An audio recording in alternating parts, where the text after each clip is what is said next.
T1 और T2 linear transformation है और गिवन है T1 composition T2 is bijective. Bijective है तो हमें याद रखना चाहिए कि ये T2 1 1 होगा, जो इनर में होता है वो 1 1 होता है और जो आउट में होता है वो ऑन टू होगा।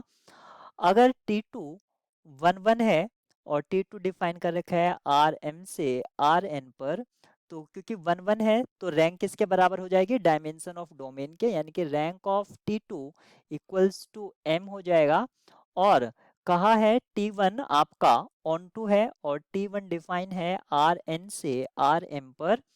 क्योंकि ऑन टू है, ऑन टू होने के लिए कंडीशन ये है कि जो रैंक है वो किसके इक्वल हो जाएगी, डायमेंशन ऑफ कोडोमेन के, यानी कि rank of T one equals to M. तो यानी कि T1 और T2 दोनों की ही रैंक m है, ऑप्शन डी ट्रू होगा। लेकिन यहाँ पर याद रखने वाली बात यह है कि अगर T2 आपकी 1 1 है तो 1 1 होने के केस में आपका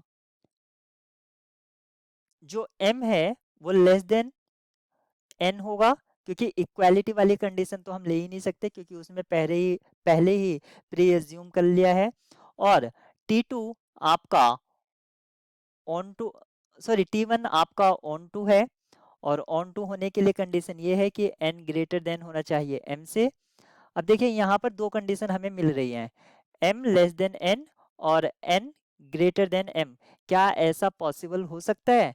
इस पॉइंट को भी आप जरूर सोचिए। ये तो तभी पॉसिबल हो सकता है जब m और n दोनों ही बराबर हो, और m और n दोनों बराबर नहीं हो सकते हैं, ये प्री अज्यूम्ड कंडीशन है।